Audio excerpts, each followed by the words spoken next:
Kehebohan yang melibatkan seorang ibu Bayangkari sekaligus sosialita Probolinggo sekaligus seleb TikTok yaitu Luluk Nuril menjadi topik yang hangat belakangan ini. Hal itu diakibatkan oleh temperamennya yang pada akhirnya mengakibatkan suaminya sendiri dicopot dari jabatannya.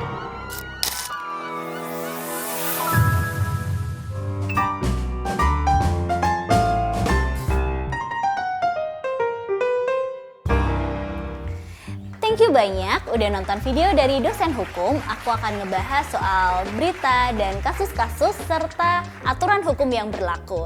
Jadi jangan lupa untuk like, comment, subscribe, dan turn notification on.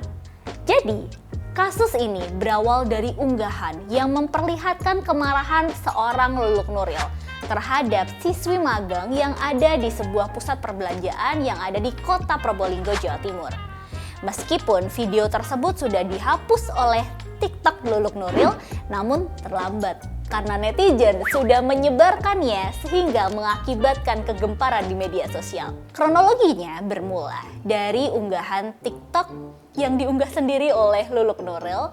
Dia memperlihatkan dirinya sedang marah-marah memaki seorang siswa yang sedang magang di pusat perbelanjaan.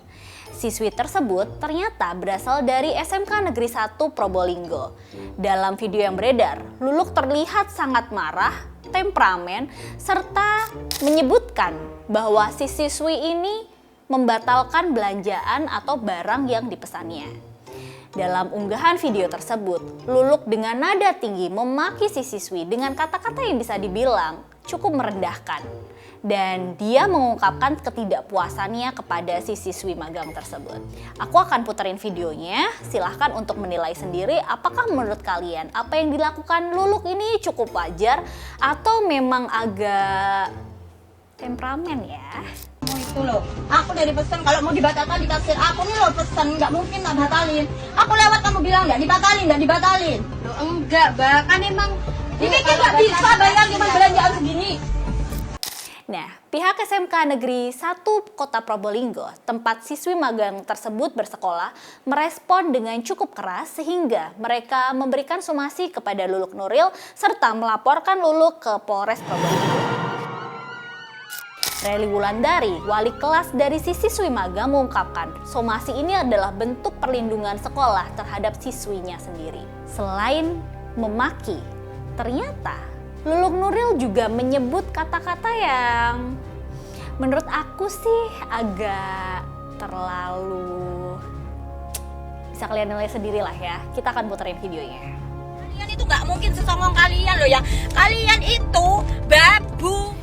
Ungkapan babu inilah yang mengakibatkan banyak orang berpikir bahwa apa yang dilakukan Luluk Nuril sudah keterlaluan. Bayangin, hari gini masih ada orang ngatain orang lain babu. Babu, like what? Kita hidup di zaman apa ya? Sampai masih ada orang yang layak dikatain babu, ya kan? Jadi, suami Luluk Nuril ini ternyata adalah seorang polisi, seorang aparat. Oknum sih, oknum. Nah, jadi kini kabarnya si oknum ini sudah dicopot dari jabatannya dan telah dilakukan sidang etik atau sedang menjalani sidang etik.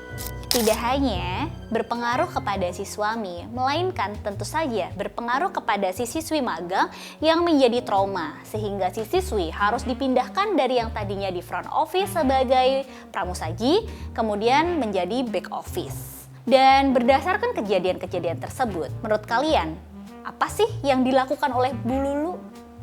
Jadi, menurut Undang-Undang Perlindungan Anak, usia di bawah 18 tahun itu dikategorikan sebagai anak. Jadi, kita asumsikan ya bahwa si siswi itu merupakan anak-anak. Nah, kalau udah kayak gini, tindakan apa sih yang dilakukan Bu Nuril terhadap anak ini? Dia sedang melakukan intimidasi terhadap anak. Apa sih intimidasi itu? Menurut KBBI, tindakan intimidasi adalah menakut-nakuti, terutama untuk memaksa orang atau pihak lain berbuat sesuatu dengan melakukan gertakan dan ancaman.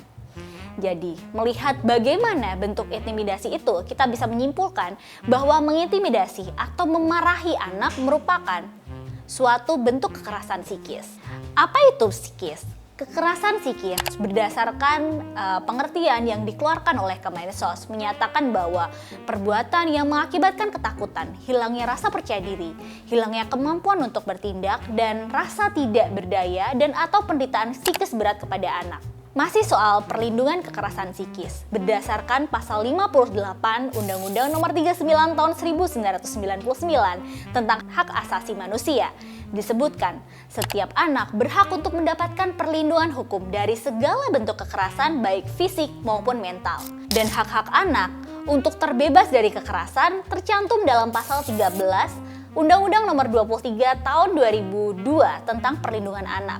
Jadi ada setidaknya 5 hak anak, yaitu bebas dari segala diskriminasi, eksploitasi baik ekonomi maupun seksual, penelantaran, kekejaman, kekerasan dan penganiayaan, ketidakadilan dan perlakuan salah lainnya. Adapun arti kekerasan pada setiap perbuatan terhadap anak yang berakibat timbulnya kesengsaraan atau penderitaan secara fisik, psikis, seksual, dan atau penelantaran termasuk ancaman untuk melakukan perbuatan pemaksaan atau perampasan kemerdekaan secara melawan hukum. Maka, seseorang yang sedang melakukan kegiatan atau tindakan intimidasi anak hingga menderita secara psikis dapat dijerat dengan pasal tentang larangan untuk menempatkan, membiarkan, melakukan, menyuruh melakukan atau turut serta melakukan kekerasan terhadap anak yang terdapat dalam pasal 76C Undang-Undang Nomor 32 Tahun 2014 tentang perlindungan terhadap anak. Ancaman sanksi bagi larangan dalam pasal 76C Undang-Undang 35 Tahun 2014 ada dalam pasal 80 Undang-Undang 35 Tahun 2014, yaitu dapat dipidana penjara 3,5 tahun dan denda 72 juta rupiah sampai dengan 15 tahun penjara dan denda 3 miliar rupiah. Selain itu, Bu Lulu juga dapat dikenakan pencemaran nama baik. Nah, ini dia. Pencemaran nama baik menurut pengertian itu adalah sebuah tindakan menyerang kehormatan atau nama baik seseorang. Salah satu bentuk pencemaran nama baik adalah pencemaran nama baik yang bisa dilakukan secara tertulis dan melalui media sosial. Di Indonesia, pasal pencemaran nama baik di media sosial diatur dalam KUHP. Jadi ada di pasal 310 serta pasal 433.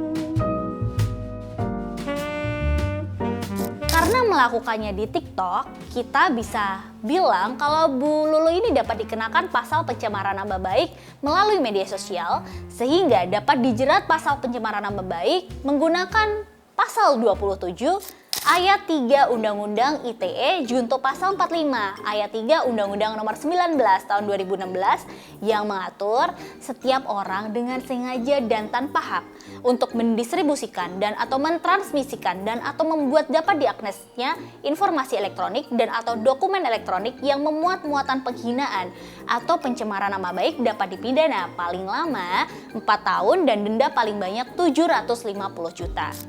Sebagai informasi, berdasarkan lampiran SKB Undang-Undang ITE, jika muatan atau konten berupa penghinaan seperti cacian, ejekan, dan atau kata-kata tidak pantas, maka dapat menggunakan kualifikasi delik penghinaan ringan, yaitu yang tercantum dalam pasal 315 KUHP, bukan pasal 27 ayat 3 Undang-Undang ITE. Adapun jika muatan atau konten tersebut berupa penilaian, pendapat, hasil evaluasi, atau sebuah kenyataan, maka bukan termasuk delik pencemaran nama baik. Contohnya, kalau misalnya kamu dikatain, gondrong, sedangkan rambut kamu emang gondrong. Nggak bisa tuh kalau kamu ngelaporin orang sebagai pencemaran nama baik. Atau misalnya, evaluasi terhadap pemerintah. Kayak, Pak, LRT kok lintasannya melengkung, arsiteknya gimana Pak? Nggak bisa, emang kenyataannya melengkung dan itu merupakan bentuk evaluasi. Jadi nggak bisa ya dikategorikan sebagai pencemaran nama baik. FYI, delik hukum pencemaran nama baik di media sosial diatur dalam pasal 310 KUHP dan pasal 27 ayat 3 Undang-Undang ITE. Pasal 45 Undang-Undang 19 tahun 2016 adalah delik aduan. Apa itu delik aduan? Delik aduan hanya korban yang bisa melaporkan. Jadi kalau misalnya kamu dikatain, gendut, nggak bisa tuh. Handai taulan kamu yang laporin nggak bisa. Harus kamu sendiri yang laporin. Kayak misalnya kasusnya Pak Jokowi kemarin. Pak Jokowi dikatain Rocky Gerung. adalah ya, nggak usah kita sebutin. Nah itu orang-orang pendukungnya, bahkan kita sebagai warga negara Indonesia nggak bisa ngelaporin Rocky Gerung. Kenapa? Karena harus Pak Jokowi sendiri yang ngelaporin, meskipun Pak Jokowi adalah presiden. Menurut kalian, apakah yang dilakukan Bu Lulu tadi merupakan suatu wujud tindak pidana sebagaimana yang udah aku sampaikan sebelumnya?